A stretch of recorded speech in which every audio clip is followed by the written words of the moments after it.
All right, folks, so over here we have our firefighters from Brunswick Fire Department. Let's give them a round of applause here. And the gentleman here in the white shirt, our Deputy Chief Emerson, he is going to be on the timer over here.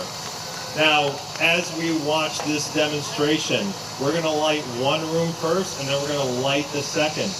Watch the timer. I'm going to walk you through what you're seeing.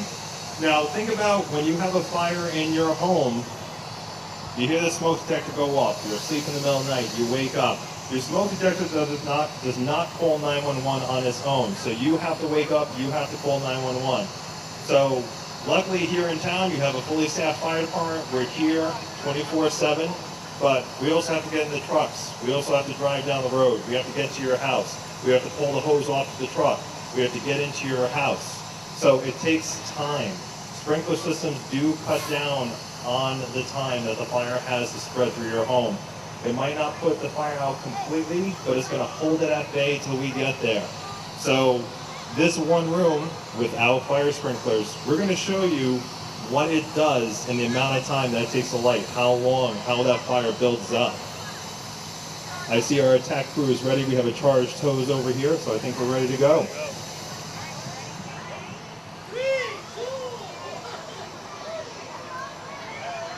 Now, folks in the front row, you might feel a little heat from this.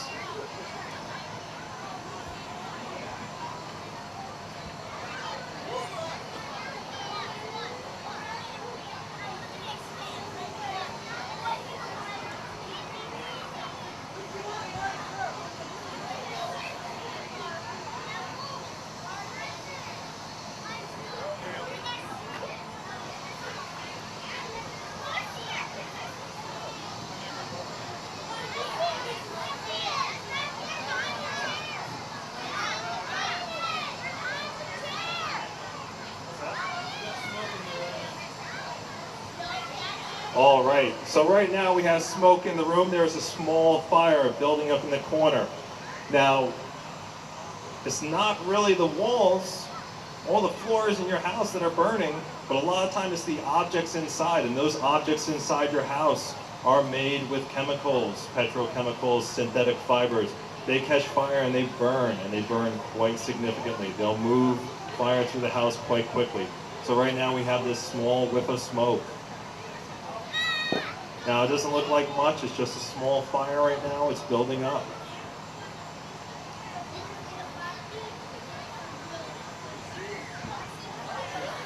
So again, the importance of smoke detectors in your home. So right now, this is a small fire, and you still have the ability to get out of the house safely.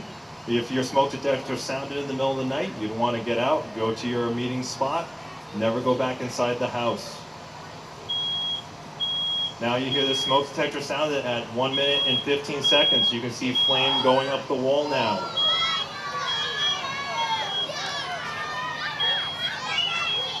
Now that fire is building.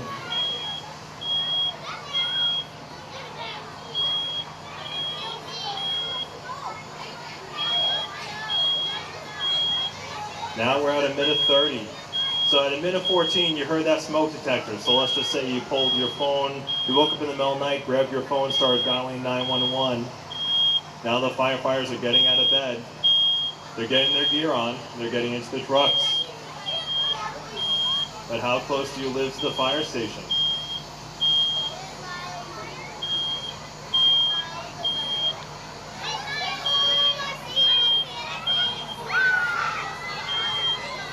Now that fire is building. It only takes about 2 minutes for a fire to spread from one room to the other in the home. It all depends on the amount of objects and the amount of material that's in there.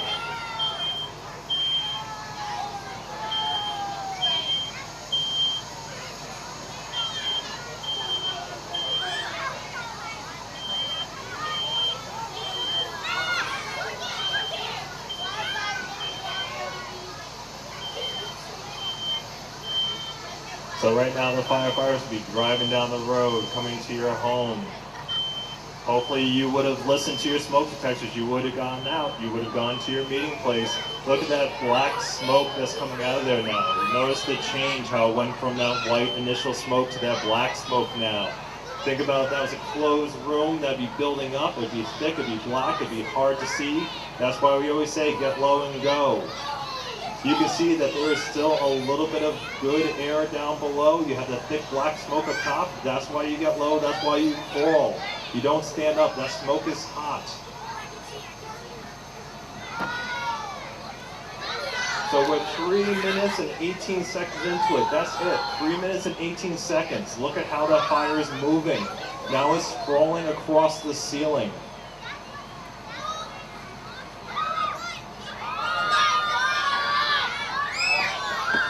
Notice how quickly that couch is catching fire, how that's burning.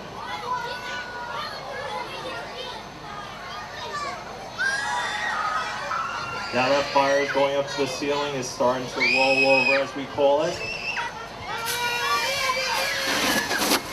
Now that's at 4 minutes.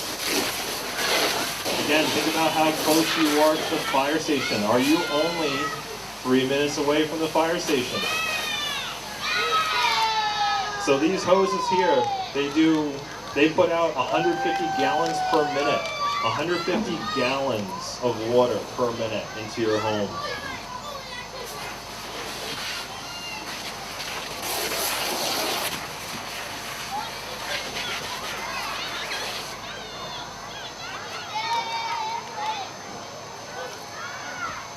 Let's give a round of applause for the firefighters.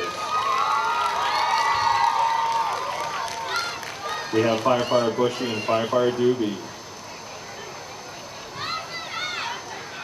All right, folks, so we're gonna begin in just a minute with this side, and this is with the fire sprinklers. So you're gonna see the difference in how this changes. I'm gonna get away from that speaker. How this changes things, how this looks in the home. Again, fire sprinklers, they do not go off unless heat actually touches them. Okay, and we're going to begin.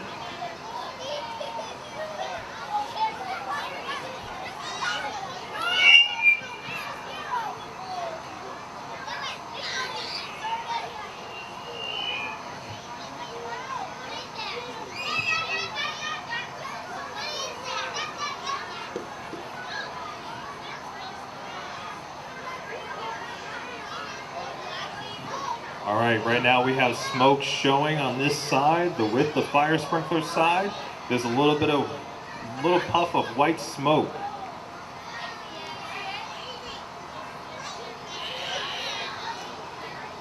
So right now it's just 15 seconds into this. It doesn't take long for fire to build up and to move through the house.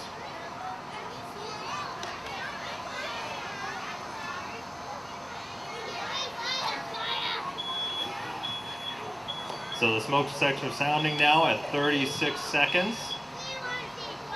And now the fire is going up that curtain.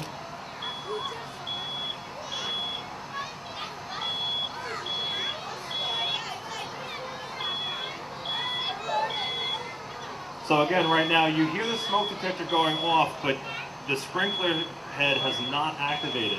That's because they are not activated by a smoke detector. They're ignited by, or they're activated by heat.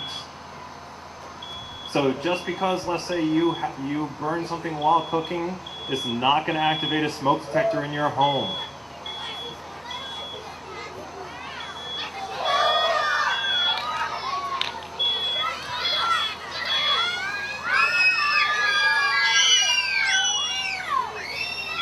All right, so now we're a minute 30 seconds into this. The fire is starting to go up the wall. It's catching that chair on fire.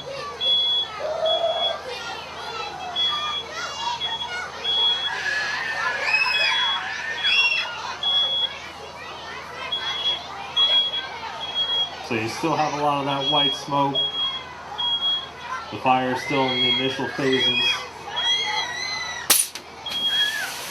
And the smoke detector goes off at a minute 56.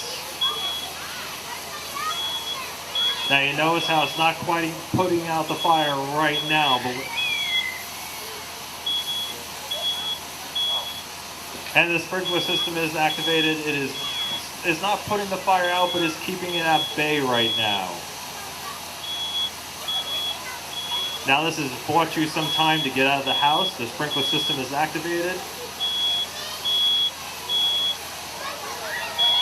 Now, it seems like it's a lot of water. It really is not.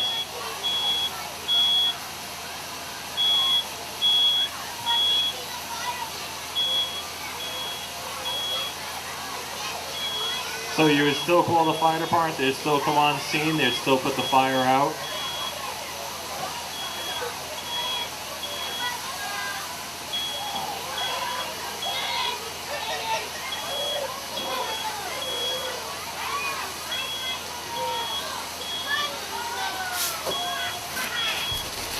So it only took 2 minutes for that sprinkler system to activate versus the 4 minutes for the fire department to get there. Now you still, even if there was a sprinkler system in the house, you still call the fire department, we'd still come there, we'd do exactly what they're doing right now, we'd do overhaul, we'd also make sure the fire hadn't moved into the rest of the house. But you can see the difference between with sprinklers and without sprinklers in the home. After they're done, you'll be able to come up and just see the difference in the 2 different rooms, see how it burns the walls on one versus the other. Look at the charring, see how black it is versus the other side. And it's out. Let's give a round of applause again, everyone.